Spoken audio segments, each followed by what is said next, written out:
Thanks for coming back to part 2 of our 3-part series on the FIRE movement. If you haven't seen part 1, we will go ahead and link that below. Part 3 will be coming out in a couple of weeks, so make sure you hit that notification bell when you subscribe. In today's video, we will cover 5 types of FIRE as promised, and we will go over the 4% rule.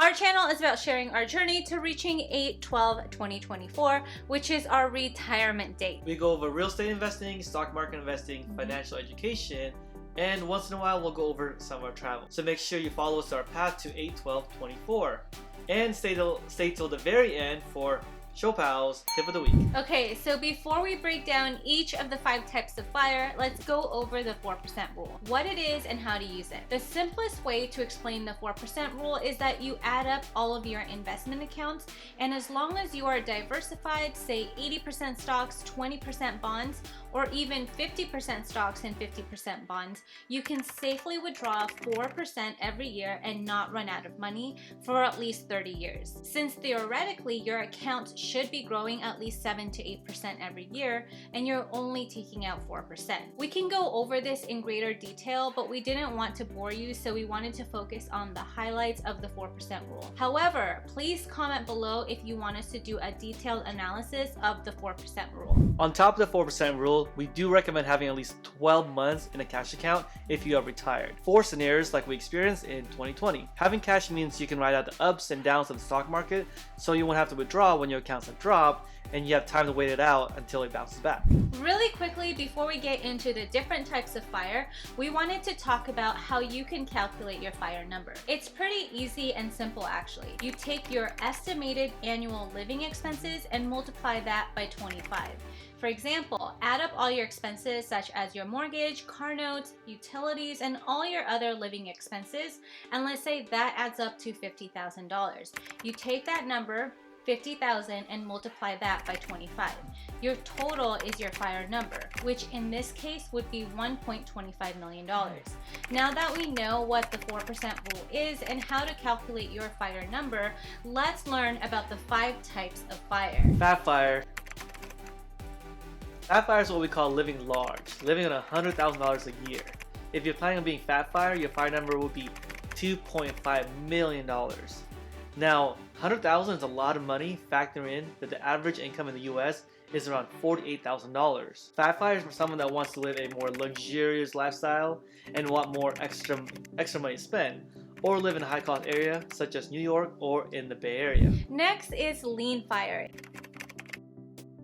You guessed it, it's the opposite of fat FIRE. Lean FIRE means living off less than $40,000 a year. The most common stereotype of lean FIRE are people who live in hashtag RV life or hashtag van life, instead of the typical sticks and bricks home. If you plan on being lean FIRE, you would take your annual living expenses, say $40,000 per year, and multiply that number by 25.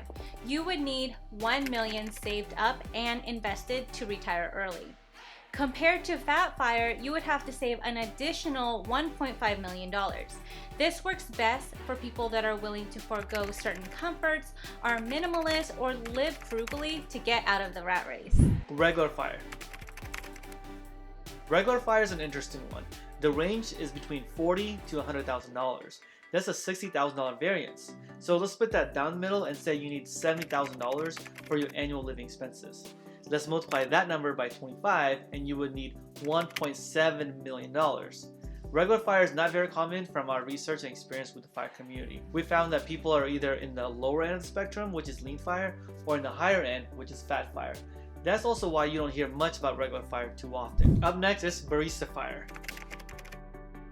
When we hear Barista FIRE, we all automatically think of someone working at a coffee shop, right? Well, we're not 100% wrong. Barista FIRE just means you plan on working part-time or you'll be semi-retired. It doesn't actually mean you have to work at a coffee shop. For me, for example, I can imagine myself working at Lowe's or Home Depot part-time to get discounts on their tools. Elma wants to work at a campsite as a camp host. So if you guys have any connections on how we can become a camp host anywhere in the West Coast, please let us know. With Barista FIRE, you only need to cover some of your living expenses, but not all. And you would work part-time each year to cover the remaining expenses. Here's an example of Barista FIRE. Say you need $50,000 of living expenses annually when you retire. You would multiply that number by 25. Based on the 4% rule, you would need $1.25 million. However, let's say you make $10,000 a year working part-time.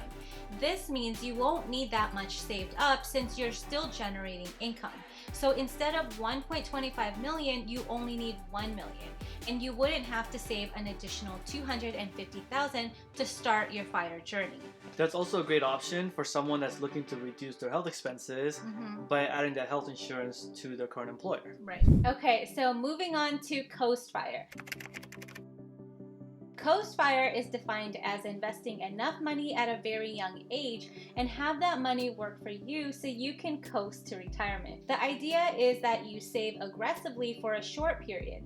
Once you hit your goal amount, and if invested correctly, you can stop contributing to your investment portfolio and your money would continue to grow through compounding interest to yield your FIRE number by the time you reach traditional retirement age. Just like Barista FIRE, you would still need to work to cover some of your living expenses even after you meet your savings goal because it wouldn't be enough to completely retire on. But again, Coast FIRE is about aggressively investing early and often, so the sooner you can invest, the sooner you will see your money work for you. This is probably the easiest FIRE to achieve, and if you calculate your net worth, you may be there already. As you can see, there are different pathways to financial independence and retire early. FIRE. You can make some small sacrifices and live frugally and embrace lean FIRE, or you can go with a life of more flexibility and a higher budget and reach financial independence with fat FIRE. Or you could choose to be semi-retired to reach FIRE. In the end, it's all up to you to decide which way you want to take to reach FIRE. You either need to be really frugal or increase your income to reach FIRE. We know it's not easy to accumulate a lot of money, but if you have a strong enough why and you're fully dedicated, there should be no reason why you can't achieve your FIRE goal. The FIRE movement is about being aware of your expenses, reducing your expenses, increasing your income, and investing your money. Once you're FI, you no longer need to worry about losing your job or pay cuts or even staying in a job you don't enjoy. As we said in our previous video, time is also a currency. Being FI means you have freedom to work on your health, and health is wealth, and if you want to be able to enjoy the money you have saved, you have to spend time on improving your health. You will also have freedom to work on passion projects, or you can work where you want to work, or work for a company or a person you truly believe in. The point is, you are in control. The time we have in this world is very limited, so why spend it doing things that don't bring us joy and don't bring you happiness? Also, if you haven't seen part 1 of our FIRE video, make sure you check it out. As you can tell, we are very passionate about the FIRE movement. And it's also okay if the FIRE movement is not for you. We're all different and we all have different goals. It really comes down to really knowing what your financial goals are and what kind of life do you expect to have when you reach retirement age. We know it's a very long time from now, but having a good idea of what that looks like will help you plan for it right now. Now, some people may not want to reach FI at all. That's okay. We don't expect everyone to embrace the FIRE movement.